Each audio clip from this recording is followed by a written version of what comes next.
What up, is Marcus Nice with ads? We have DeAndre Swift signed jersey. We're going to give it away to one of our subscribers when we hit 2K.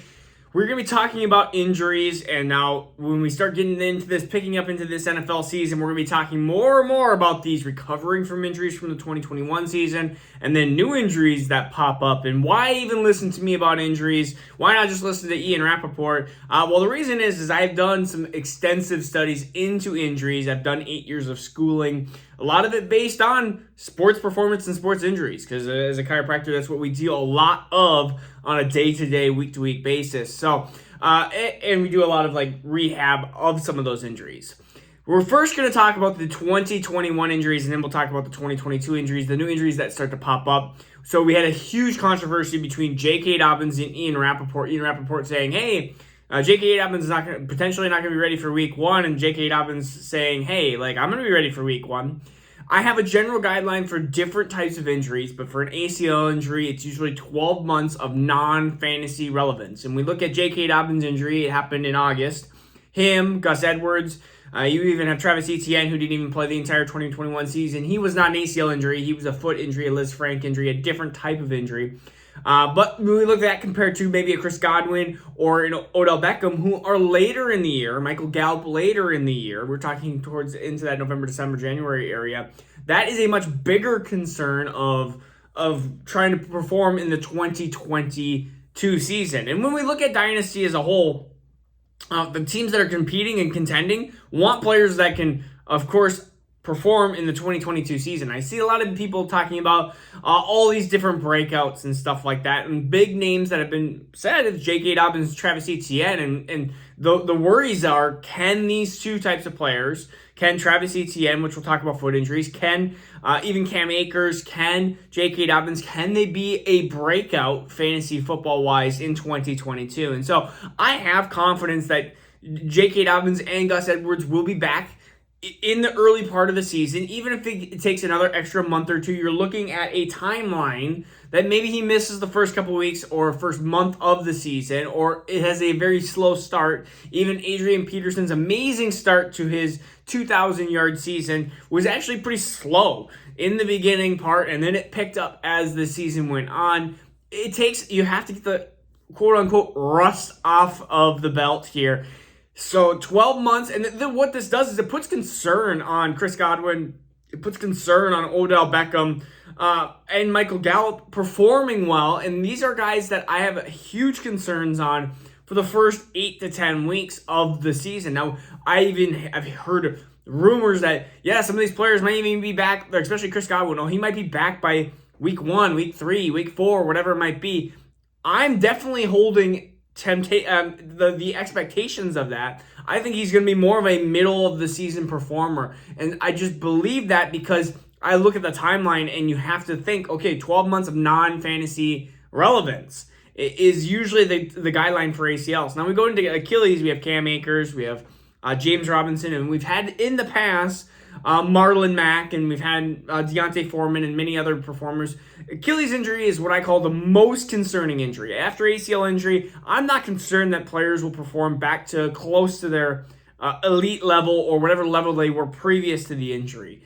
The Achilles injury is the most concerning injury because it deals with a ton of explosiveness, especially at the running back position where you need quick bursts in short areas. We look at what running backs succeed from the NFL Combine. It's usually the short shuffles. It's usually quickness and not necessarily long speed or anything like that. And so Cam Akers is why I'm super down on Cam Akers. We have not seen a running back succeed for an extended period of time after an Achilles injury. We haven't seen it yet. Maybe modern medicine, maybe this new medicine and new recovery will change that. But until that happens, I'm putting my chips against that. So I understand that I've even said, hey, buy James Robinson on the low. But he's being actually hit. I think his injury is actually being inputted in there. I believe that when you look at James Robinson, he is being valued with that injury already risk put in. Cam Akers is not. Cam Akers, people are still believing that this is the year of the breakout, and I want to hold pat and be like, I don't know. I don't believe it. Marlon Mack is another player that people are talking about. They're like, hey, well, maybe he has a chance at the starting gig there. And in Houston. And it's like, I am just going to wait and see. I want to see one of these running backs that have an Achilles injury be successful for an extended period of time, and then I will start believing that this can actually happen. And it's one of those things that we didn't believe that a running back could recover 7-8 months from an ACL injury until Adrian Peterson did it. So it's one of those that we have to see it first before we can almost believe it. It's like when we see